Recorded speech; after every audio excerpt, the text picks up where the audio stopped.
Been moving, we have some interesting whispers coming out of Houston regarding James Harden. Keep it moving or hit the brakes.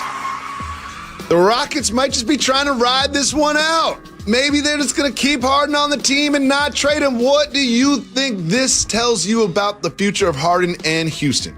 It tells me if Sean Marks want to go all in on that's your man, and be the illest, representing Brooklyn, acting like it's Nebraska, you know what he would get on the phone and do? See if I can flip Kyrie Irving for James Harden in a deal. How about that? Sometimes Kyrie's not coming to work. News like Harden this, wants to go to Brooklyn. Do you think that could actually be a trade that would happen in the real NBA this season? I don't. Okay. But it does make sense. It does make sense, but I don't. I really don't. Okay. We'll move on in advance of the match. Keep it moving or hit the brakes. We're going to hit the brakes. We'll hit the brakes on this one. You know I love LaMelo Ball, who had some trouble shooting, but 14 rebounds and 7 assists. And Gordon Hayward has been playing like the Gordon Hayward of old that you fell in love with. Is this for real, or is this just a hot start and will eventually cool off? You know, sometimes certain players like the Joker and Gordon Hayward, I shouldn't like them this much. Like, I just like those guys the way they what they bring to the team. And this squad has won 4 in a row. And you're right, Melo struggled from the field, but game leader in rebounds, team leader, game leader in assists, got a couple of steals. Like, you got to give them props for the way they're developing their young talent, both of these young teams. Absolutely. And if you're not paying attention to League Pass and you're on the East Coast and you're not staying up late watching the Blazers, then you're missing out on one of the best performers this league all season long. Keep moving or hit the brakes. Hit the brakes. That man that I was discussing is CJ McCollum, who has been going off this season. What do you think about McCollum last night? What I think is when we started this show, maybe 9 or 10 years ago, he was getting drafted. And the podfather, William Simmons, walked into a room and we were about to interview this young man that I got a chance to see play in college. And can you tell the audience what I told you about CJ then? We were all in love with him. We were all in love with CJ when I walked out of that room. Not only that, he's not only peaking in the NBA, but he's going to have a long post-NBA career here in the media because he is that savvy and articulate and intelligent about the game. Big shout to CJ McCollum, who's finally starting to get some flowers because he's often overshadowed by his backcourt mate, Dame Lillard. Jalen, De'Aaron Fox did something rude to Domantas Sabonis. I like this. Yeah. Rude. Hit the brakes. It was just rude. Jalen, watch this dunk and tell us what you see here on the screen. So it's so many things happening. So first off, the quickness. Second, the ball handling with his right. The third thing, the explosiveness. And the fourth, he dunks it with his left. It's so many things happening on that play, dog. Look at this. Like, that's right past Sabonis, right over Brogdon. You ready for this? Way to represent lefty number 5. Like at 6'8", that's how I used to see myself in my dreams. That's how my footage should be, dog.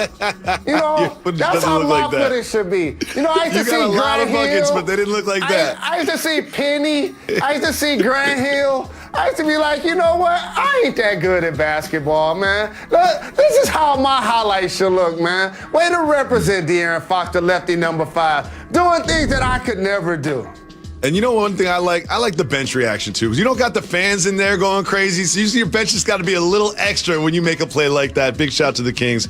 We have some new information from NASA about naps. Hit the brakes. Keep moving or hit the brakes. So NASA did some research because they obviously have pilots in very stressful situations, and they said the ideal time for a midday nap is what, Jalen Rose? What do you think the ideal time for a midday nap is? So I would assume this is probably an hour and a half or maybe 2. So I would think between 2 and 3:30 or 4 p.m. Eastern. It's 10 to 20 minutes. They're not talking about medicinal naps. They're talking about little naps just to keep you sharp. All right, Jalen, we have a huge game tonight. Juwan Howard leads the Wolverines against a Big Ten rival. We'll get you ready for that right for this. You're watching Jalen and Jacoby. Your perspective on, and it is the saga of Kyrie Irving. He hasn't been with the Nets for quite some time. They say it's personal reasons. We don't know exactly what those reasons are. We hope that he is healthy mentally and physically. There was some video of him at a birthday party that seems to be like his sister's 30th birthday party without a mask on. There's now a report from Woj and Malika that he'll probably not be with the Nets because of that video for about a week. Jalen, what is going on with Kyrie Irving? That's your man. When KD looks down at his phone and it's Sean Marks and it's Steve Nash and it's Mike D'Antoni, the text says, that's your man. And then he had the nerve to go dolo from state to state. How about that, Jacoby? So hold on. I saw the footage, dog. I saw the footage. And he's an extremely talented basketball player. And when he's on the floor, they're going to be must-see TV. You know how much a fan I am of his game. He's Team Rock. He plays like he's one of the Harlem Globetrotters that's currently in the league. But this type of thing, Jacoby, makes me feel like they're not winning the East this year.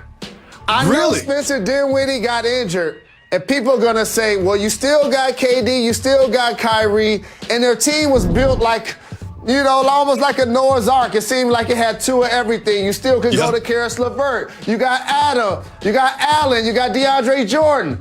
But I just feel like it's so very tough to win in your first year.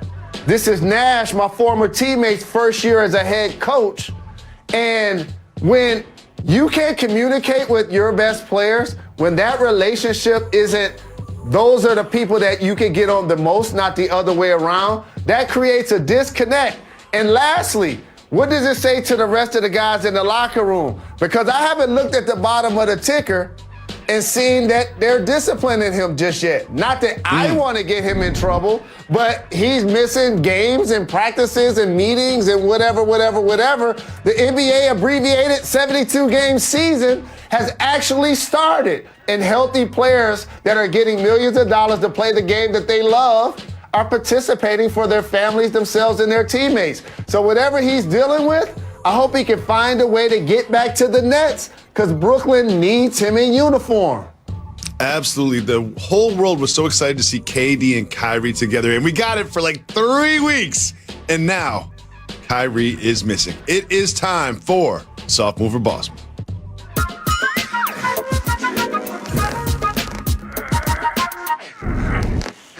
So a married couple was sitting on the couch just watching some TV when the wife noticed that the gentleman's phone was over there on the kitchen counter. So what did she do? She texted him. What happened next? He realized that he's got a text in the kitchen, so he gets up to get it. And what does the text say? Please bring the chips on your way back. Jalen, soft move or boss move, preemptively texting for the chips when you're sitting next to your husband on the couch. That's a boss move. Mask at a family birthday party. The video showing Irving smiling and dancing with his sister Asia. If the video is recent, it could breach the NBA's coronavirus protocols. Irving has been ruled out for tonight's game against Denver, his 4th straight missed game. We welcome in Malika Andrews now to tell us more about this. And what is the latest right now on that situation with Kyrie Irving? Well, Nabil, Adrian Wojnarowski and I have been told by sources that the expectation is that at a minimum, Kyrie Irving will miss not only today's game against Denver, but also on Wednesday, tomorrow at the New York Knicks, and then also hosting Orlando on Saturday. Those games, again, he is expected to miss. Now, in terms of that video, remember that there is precedent for this. The NBA has stipulated in its COVID protocols that players are prohibited from going to bars, to clubs, 2 lounges. And in addition to that, they are also barred from having gatherings or attending gatherings of more than 15 people. James Harden did it earlier this season. He was found to be in violation of those protocols. He was fined $50,000 and he missed 4 games in quarantine. But remember, when he missed 4 days in quarantine, he didn't miss an actual game. So if he were to miss a game, the league says that he would be fined 1/72nd of his salary. That's what could happen in terms of Kyrie Irving moving forward. But again, this is something that is in the early stages of being reviewed. There was a game canceled yesterday in the NBA, one canceled today. I should say postponed yesterday, postponed today in the NBA. Ongoing discussions right now in the league around this COVID situation. What are you hearing about those discussions? Well, as Adrian Wojnarowski reported, the Board of Governors is expected to hold or will hold a special session later today to discuss that. But really what I am hearing from folks around the league is that right now the focus is how can they tighten the protocols that they have in place in order